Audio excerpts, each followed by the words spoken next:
Well, good evening, folks, and welcome back to the farm. Let me tell you, today did not go according to plan, and that is, in fact, what today's video is about.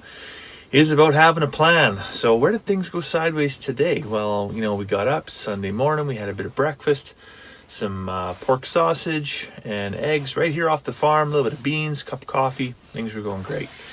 And we even took the kids out for a skidoo ride, and things were, it was shaping up to be a grand Sunday. Just relax, right? But then about midday, got a phone call and heard the father-in-law was having issues with his water well out on his farm out in Rio Grande. Well, let me tell you, when you're 60 years old and you got 113 cows lining up at the water trough, thirsty, is not a good time to have water well issues. Never mind the fact that it's already winter time. That just compounds the issue, right? So we ran out there, took a bunch of parts, and got everything back and running again. So that was good. But yeah, the importance of having a plan. So when we got into this is really what got me thinking about this. When we first got into this, moving out of town and coming out to the farm, we started with, I wouldn't call it raw land, semi-developed land in terms it had been broke, it was pasture, and there was fence around the perimeter. And that was the extent of it. But there was no infrastructure here. And so we sold our house for... we call it market value, but I mean, the house sold in like 2 hours. So you could maybe argue it was sold below market value, but regardless, we were done with the house. We were free and clear from the house. We didn't owe anything on it. And, that's $250,000. That didn't even cover the cost of the land that we were buying, which kept me awake at night to begin with. But then knowing that we were also going to have to build the shop and then build the house and then, here we are now in, year 4. We're building the barn. There's a lot of cost, a lot of infrastructure.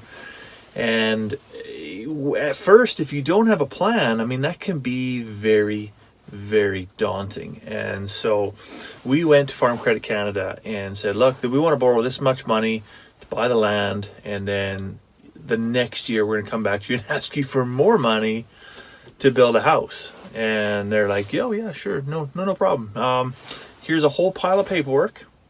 And it wasn't like, when you go buy a house in town, there's like a big stack of paperwork that you basically, sign off your kidneys and your liver and your left arm, and they'll lend you some money at, exorbitant interest rates. No, it wasn't like that at all. It was a stack of paperwork about this thick, right? And it said, tell us your business plan. Tell us, what you're going to do in 5 years, what you're going to do in 10 years.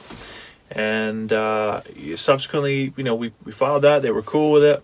And every year they phone, hey, how's business? Oh yeah, it's amazing, right? To actually have a plan and then go forward and execute that plan, and there's obviously been some obstacles and some bumps in the road where things haven't necessarily gone according to plan. But the plan does help you, I guess, understand if you're deviating at all and help you come back on track, or it helps understand, okay, well, this isn't really working very well. I need to focus a bunch of effort and resources over here to kind of bring things back in line with what we're doing. But the other interesting thing is, and I think where a lot of folks go wrong in life is a plan looks really like a plan is an objective, right? Or what the end goal is, I should say. The plan is, okay, well, in 10 years, I want to have this. And then for 9.5 years, they do absolutely nothing. And then for the remainder of the 6 months, they just make excuses about why they couldn't accomplish whatever XYZ was for their goal. And the reality is they didn't have a plan. So if you make a plan, okay, well, this is what I'm going to do in year 1. This is what I'm going to do in year 2. This is what I'm going to do in year 3. This is what I'm going to do in year 4. This is what I'm going to do in year 5. And hey, presto, we have ourselves a party because we've accomplished our objective, right? Whether it's 5 years, 10 years, 15 years, 20 years, the number, like the amount of years is really irrelevant. The fact of the matter is where do you want to get to in that time frame? And then what are the benchmarks, right? Not necessarily how you're going to get there, but what are the benchmarks? What is it you're going to achieve in the first year? What is it you're going to achieve in the second year, right? Now, once you've got that and you've written it down, so you've said it out loud, that's one step. But then you've actually written it down. So now, okay, I can see it now. It's on paper. It's a real thing. I can't make this disappear. I can't just crumple this piece of paper up and be like, that never happened. This is an actual plan now. You take that plan, you think, okay, well, I've got a year to get to my first benchmark.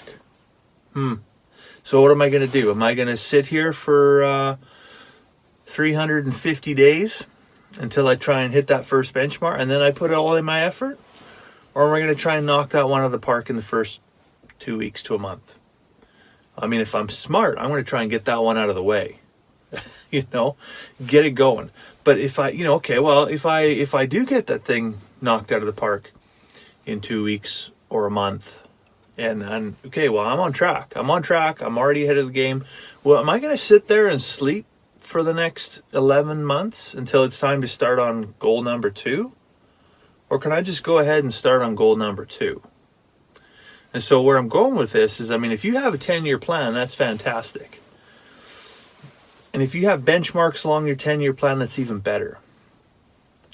But if you can knock those things out of the park simultaneously, and it takes you 2 years to execute your 10-year plan, good for you. I mean, that's what you really want to do, right? There's no rush. There's no rush. Well, God hates a coward and God hates a procrastinator. Let me tell you that. If you're waiting for the universe to align itself to, I guess, present you with some type of a situation that's favorable for you, that's not going to happen. You kind of have to make sure the stars and planets are aligned yourself. That's where your hard work comes in. And if you're able to get there ahead of time, that means you're that much more prepared when the next opportunity does become available. You see this so often that people are just so darn scared to take risk or to make that next move because they got so many eggs in another basket, or they're waiting out something else in life, and they're just handcuffing themselves, right? So that's the importance of having a plan. And let me tell you, it's an absolute game changer here for us. So FCC, when they first slid that pile of paper and they said, okay, what's your plan? And I said, 5 years, I want to have 20 sheep. And this is at that point in time, I'm starting with no sheep, and read a Kijiji ad when I read a Kijiji ad when I was living in the RV, no power, having to haul water, and got no infrastructure here. Oh, hey, let's just go get some sheep. This is going to be a good idea, right? I mean, that's all part of the plan.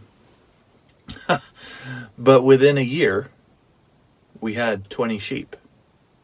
Not 5 years, not 10 years, we had 20 sheep. Now, we've hit a roadblock this year, or an obstacle. It's a bump in the road, right? So now, next year will be our 5 year, and we say we're going to have 20 sheep. Well, I had to sell half my sheep this year because it's a drought year. But I've got 23 still.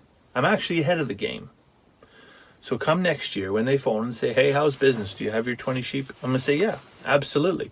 But 20 of those are actually lambing out.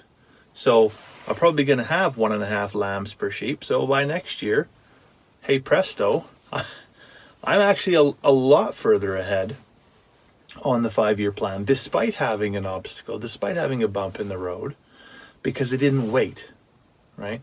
If I would have waited and then probably tried to get sheep this year because, 5 years is coming up fast, and the guy at the bank is probably going to be asking me all these awkward questions about where I'm at with my livestock, I would have started this year in a drought during a feed shortage. Probably would have paid too much for those animals. I wouldn't have had the infrastructure to support them. I wouldn't have had the background knowledge that I would need in order to keep them alive. And it would be an absolute nightmare. And I'd probably be going like, you know what, this was a terrible idea. I'm just going to throw it all away. And I can't believe I was so stupid thinking about this, right? And that's why so many people never close and execute and achieve their dreams. Anyways, what's in the plan for us now? Well, I would say it's probably close to 10 o'clock at night, so a cup of tea is definitely in the plan. But before I do that, I just want to say a big thank you to everybody that watches every day, that likes, that subscribes to videos, that comments on our videos. I know YouTube just of late has been very, they've had their fingers in our pie, let's just say that. Been deleting a lot of comments. And some of those comments have had links to other external websites and stuff like that. So I get why YouTube is doing that. They're thinking maybe there's some spam stuff there.